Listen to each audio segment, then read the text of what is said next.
düşünürəm ki, yaxın gələcəkdə Azərbaycan Konstitusiyasında əhəmiyyətli dəyişikliklər baş verəcəkdir. Siz bilirsiniz ki, Azərbaycan prezidenti tərəfindən 2025-ci il suverenlik və konstitusiya və suverenlik ili elan olunmuşdur. Və bu konstitusiya suverenlik elan edilməsi belə də təsadüfi deyildir. Konstitusiyanın 30 illiyidir, bilirsiniz.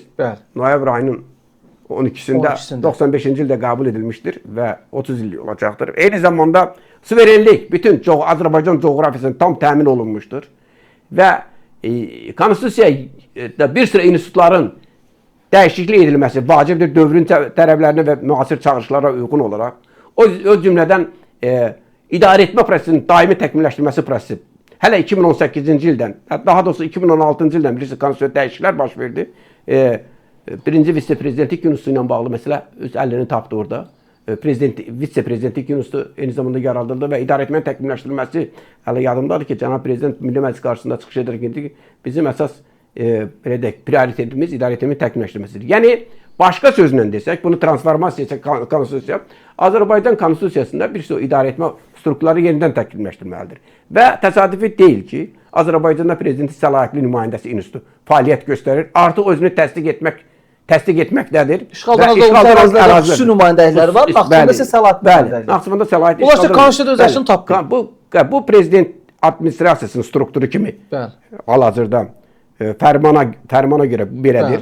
Amma bu institutlar artıq belə deyək ki, konstitusiya gətirilməlidir hesab edirəm. Eyni zamanda bir sıra institutlar var ki, özün doğrultmayıb.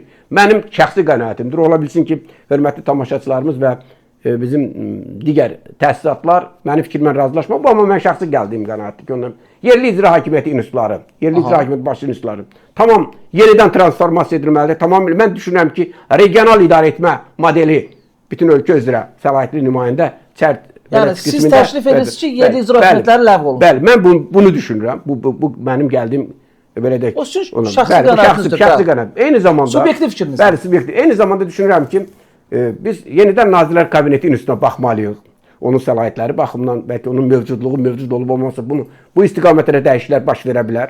Hesab edirəm. Düşünürəm. Eyni zamanda Nazirlər Kabinetinin bütövlükdə ləğvi məsələsi gündəmə gətirilə bilərmi? Mənim qənaətimə görə hal-hazırda Nazirlər Kabineti mənim düşüncəm ondan ibarətdir ki, o qədər də effektiv səmərəli bir institut deyil. Mənim gəldiyim qənaətdir. Birinci vitse-prezident institutu varsa bürokratiyanın daha da genişlənir və hesab edirəm ki, bu səlahiyyətlər birinci vitse-prezident institutuna keçməsi daha doğru. Həm də eyni zamanda prezidentlik, super prezidentlik institutunun mahiyyətinə, fəlsəfəsinə uyğun olan bir məsələdir. Bizdə biraz bu məsələlərdə bəlkə də zamana görə bu çox əhəmiyyətli idi. Bəlkə də müəyyən bir zaman kezdində. Amma hal-hazır ki, yeni çağırışlar və Azərbaycanın bütövlükdə yenidən şəkilləndirilməsi prosesi gedir. Yəni, çünki ərazi bütövlüyümüz təmin olunub və torpaqlarımız işğaldan azad olunmuşdur. Yeni islahatlar istiqamətində mühüm addımlar atılır bu baxımdan. Digər tərəfdən əlbəttə ki... Prezident üsul idarəsi olan ölkələrdə də heç Nazirlər Kabineti yoxdur ki, tutaq ki, məsələn, Amerika Birləşmiş Ştatları, Türkiyə, çox nümunələr gətirə bilər ki, orada Nazirlər Kabineti yoxdur. Tamam, doğrudur. Tamamilə mən sizin bu fikrinizlə razılaşıram. Əlbəttə, bu mənim gəldiyim qənaətdir. Digər məsələlər, digər tərəfdən, bilirsiniz, artıq dünyada rəqəmsal hüquqlara keçid məsələsi var. Hesab edirəm, rəqəmsal hüquqlarla bağlı məsələnin də konstitusiyon konstitusiyaya gətirilməsi çox vacib məsələdir. Yəni, müasir çağırışlar sadəcə eyni zamanda o təhdidlərə qarşı etibarlı idarəetmə institutlarının yaradılması, konstitusiyon səviyyə qaldırmasına yanaşı, həm də eyni zamanda bir sıra yeni konstitusiya inkişafı yeni hüquqların yaranmasına gətirib çıxartmışdır ki, süni intellektdən istifadə məsələləri, onun tənzimlənməsi ilə bağlı məsələ, rəqəmsal hüquqlarla bağlı məsələ, reabilitasiya hüquqları ilə bağlı məsələ. Bütün bunlar eyni zamanda düşünürəm ki,